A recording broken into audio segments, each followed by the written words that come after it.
Some of us had been threatening our friend Colby for a long time because of the way he'd been behaving. And now he'd gone too far, so we decided to hang him. Just because I went too far doesn't mean I should be subject to hanging. Going too far is something everybody does, something. Well, we didn't pay much attention to his argument. So what kind of music do you want played at the hanging? Well, I'll have to think about it, but it'll take me some time to decide. We would have to know soon because Howard would have to hire the rehearsal musicians, and he couldn't begin until he knew what the music was going to be. I've always been quite fond of Ives' Fourth Symphony. This is just a delaying tactic. Everybody knows it's almost impossible to perform.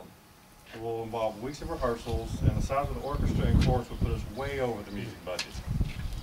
Okay, I'll try to think of something a little less. How are we going to word the invitation? I mean, what if the cops get all of them on? Hanging Colby is obviously going to be against the law. So, what happens if they get a hold of one? You know the cops are going to come try and mess things up. Although hanging Colby was almost certainly against the law, we had a perfect moral right to do so because he was our friend and he belongs to us in various important senses, and after all, he had gone too far. We agreed that the invitations would be worded in such a way that the person invited could not know for sure what he was being invited to. Okay then, the invitation is to read an event involving Mr. Colby Williams. Okay, I'll see that the invitations get printed. What about drinks? Should we serve drinks? Drinks would be nice, but what about the expense? We told him kindly that the expenses didn't matter, that we were after all his dear friends, and if a group of his friends couldn't get together and do the thing with a little bit of eclat, why, well, what is the world coming to? Will I be able to have drinks at the event too? Sure. Okay, yeah. Drink all you want, that's good. The next item of business was the gibbet, but none of us knew too much about gibbet design. Well, I'm an architect. I can look up an old book and draw up some plans. The most important thing is that the trapdoor functions properly. I'd say roughly counting the labor and materials, it should run us no more than $400.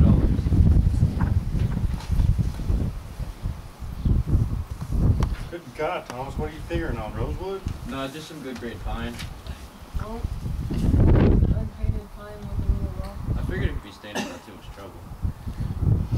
Although the whole thing ought to be done really well and all, $400 for a gibbet on top of the expenses for the drinks, invitations, musicians, and everything was a bit steep. Couldn't we just use a tree, a nice looking oak or something?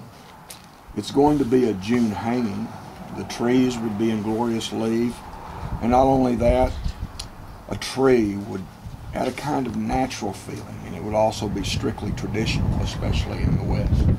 What if it rains? I like the idea of doing it outdoors.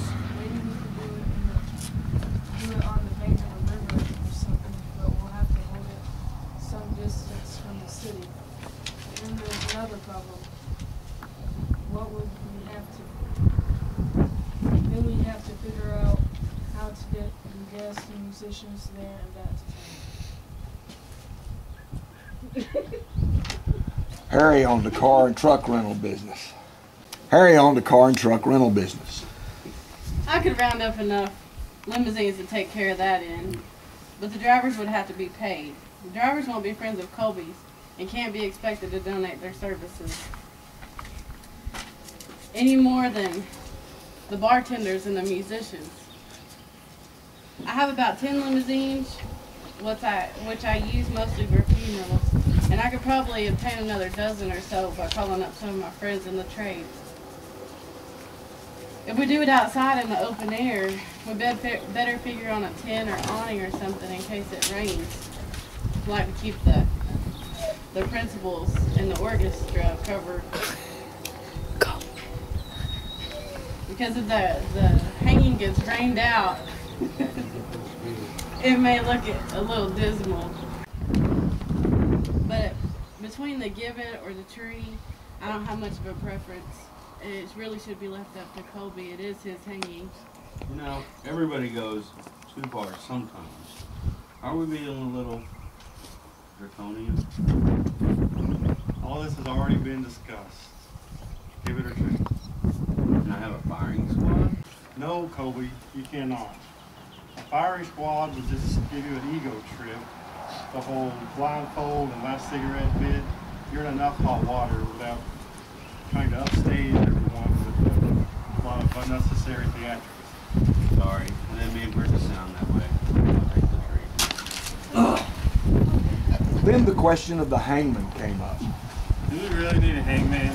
I mean, if we have a noose, we can just make it a certain level where he could jump off a chair or a stool or something like that. Besides, I very much doubt that there's a hangman anywhere in these parts. I mean, we'd have to fly one from South America or somewhere like that. Then we don't know if he's professional. And so we don't know if he's going to screw us and all that stuff. So. We all agreed then that Colby should just jump off of something and that a chair was not what we should jump off of, because that would look, well, extremely tacky. Some old kitchen chair sitting out there under our beautiful tree. Colby could be staying in a large rubber ball, about 10 feet in diameter. This would afford a sufficient drop, which would also roll out of the way if Colby suddenly changes his mind after jumping off. By not using a regular hangman, we're placing on an awful lot of responsibility for the success of the affair on Colby himself. And although I'm sure Colby will perform credibly and not disgrace us at the last minute, still, men have been known to get a little irresolute at times like that. And then a 10-pound rubber ball, which we probably fabricated rather cheaply to ensure a bang-up production right down to the wire. Wire, wouldn't it be better to use wire instead of rope? It's more efficient and in the end, kinder to both people. We didn't blame Colby for looking that way, because there is something extremely distasteful from thinking about being hanged with wire instead of rope. It gives you sort of a revulsion when you think about it. It was really quite unpleasant of Hank to be sitting there talking about wire just when we had resolved the problem of what Colby was going to jump off so neatly. The wire is out of the question, because it would injure the tree, cut it into the branch if it was tied to when Colby's full weight hit it. And then in these days of increased respect for the environment, we didn't want that, did we? The meeting broke up. Everything went off very well on the day of the event. The music Colby finally picked was standard stuff, Elgar, and it was played very well by Howard and his boys. It didn't rain, the event was well attended, and we didn't run out of scotch or anything.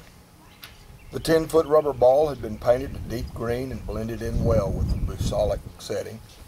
The two things I remember best about the whole episode are the grateful look Colby gave me when I said what I said about the wire, and the fact that nobody has ever gone too far again.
Hold on, I'm not in character.